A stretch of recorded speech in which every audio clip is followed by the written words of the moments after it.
I just want to bring Unreasonable back to the day one. So I'm sure before the 400, before the 400 portfolios mentors, you've had your day one. How did you even start this? And I'm sure you didn't fund it all yourself, so maybe just 1 minute, version of how you got it kicked off the ground. 1 minute. I did actually kind of fund it myself. And the 1 minute is I was in university.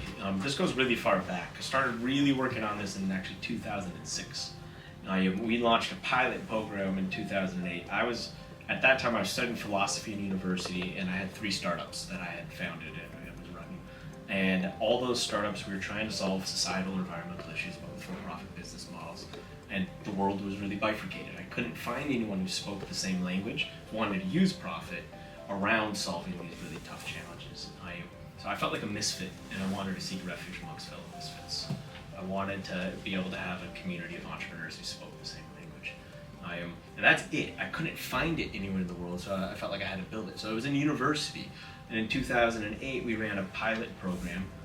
It was not called Unreasonable. It's called the Global Leadership Institute because that sounded established. And it's like if you got an email from the Global Leadership Institute, like, oh, this sounds legitimate. That probably cost probably $25,000. This was shoestring budget. I was at University of Colorado, and there are sororities and fraternities. There are these huge mansions that exist around universities in the U.S. And in the summer they're vacant.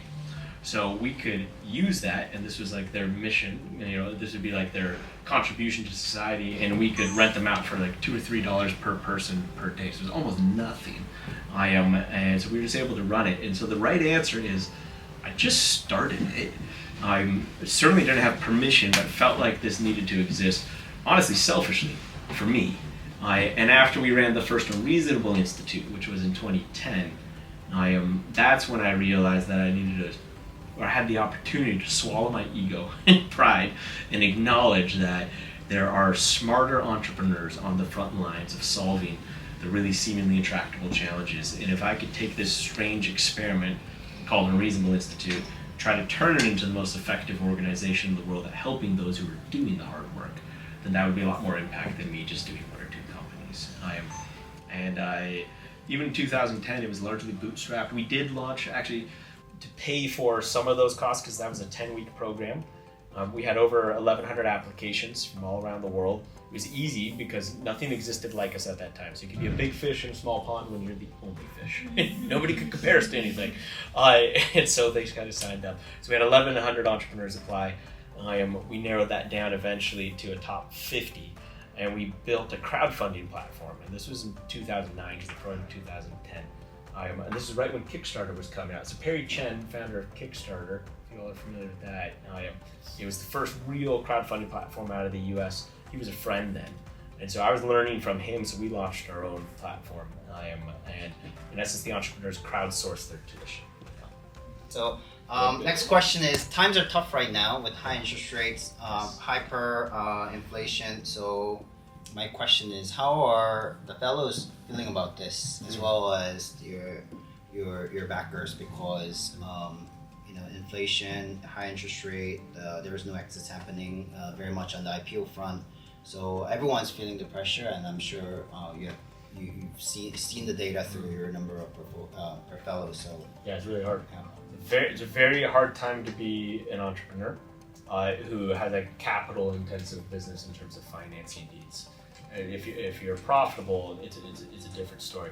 I think that it's really hard. So we're seeing a lot of down rounds. Certainly, because the market was extremely hot a couple years ago, and now when you're looking to refinance, things have been recalibrated. I think the truth is actually somewhere in the middle. I think it was too frothy a couple of years ago. It's tough, and this is actually, at the end of the day, what we do is we build community. That's the verb at Unreasonable that we use, and so I think that oftentimes the most helpful thing could be to turn into other people, other entrepreneurs, other founders who are going through the same level of difficulty, and realize that you're not alone, and they can support each other. So we're seeing a lot of that, but markets are a lot drier. Those who have dry powder, it's an amazing time to invest.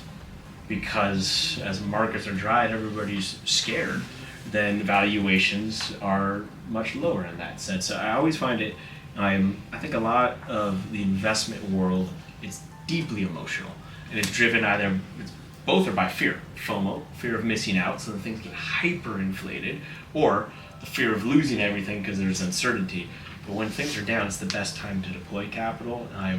To answer your question though, it's just hard for a lot of companies. I think I'm sure we'll see some closures or some acquisitions that are really under market, just so that the technology persists and survives. And a lot of the companies are doing really well, but it's noticeably hard. Yeah. We see that among our portfolio as well, that are unreasonable portfolios. Some are struggling, some are doing well. But I think I have a strong belief that they're gonna all get through and come out of it strong. My next question is on Asia Pacific. So when did you start it? What are some of your learnings? Yeah. And what are some of the differences you see between the fellows in Asia versus other regions? Yeah, question. We started, I am really focused on the region with Barclays 9 years ago. And the biggest difference is, I think I spoke to it at Batu, it's the mentality of the entrepreneurs, but really the investment community around them too. So the U.S. is strange in the sense that in the U.S., if you're an entrepreneur, and let's say you raise $30 million in your first company, and that company fails, and you go back into the market with the investors, and you say, look, my first company failed, but here's all the lessons I learned. Let me tell you why my second idea is amazing. You raise another $30 million. That company then fails. You would go back into this, a different boardroom probably of investors, say, I started these two companies, both of them failed, here's the lessons I learned, this is why the third is bulletproof. You are more investable in the US. The perception of failure in the US is, oh, you do that to learn. And I think the perception of failure hurts a lot more in almost all cultures outside of the US, but certainly in the APAC region. That culturally is looked down upon in a lot of ways. And from the investment world, oh, if you failed twice, why would I ever invest in you? That's an obvious pattern. And so what happens then, because there's a higher fear of failure, there's less audacity, I think, oftentimes, not always, but oftentimes. And so, like men's job it's harder to find the types of entrepreneurs that we really want to support across Asia Pacific, because there's fewer, because they're even more unreasonable if they're doing it in this region, is the truth. Because it's that much harder because there's a lot of pressure not to fail. One of the reasons I wanted to put this together was to help you source and invite more mentors and fellows. Yes. It is a lot of work, as far as I can see, with Akansha and Min every year doing this, leading up to the next round. So I'm sure now that APAC is finished, as of today, you're gonna start for next year again, all over again, right? So and also because Unreasonable is very interesting in the way that you don't have applications. You go through your existing mentors and fellows to recommend and introduce. So this is a lot of work. Yeah. I just wanted to put a room together of people, my friends who are interested in this topic, to come and meet you. But what are you looking for in fellows and mentors, and how can we help you source better and more fellows and mentors in this part of the world? Yeah, thank you. Fellows, we're looking for founders and CEOs who, like all the examples I just gave, there's two things, well there's three actually. Baked into the DNA of their profit model, they're solving a seemingly intractable challenge, whether that's societal and or environmental. Second one would be that the entrepreneur's ambition is to solve the challenge full stop. It's not just to make a dent on it, that their ambition is, and if we can scale this solution, it should actually it should do the S-curve. It should replace the incumbent solution that is extractive or that is exploitative into one that's regenerative or circular in that sense. The third thing that we look for is actually intent.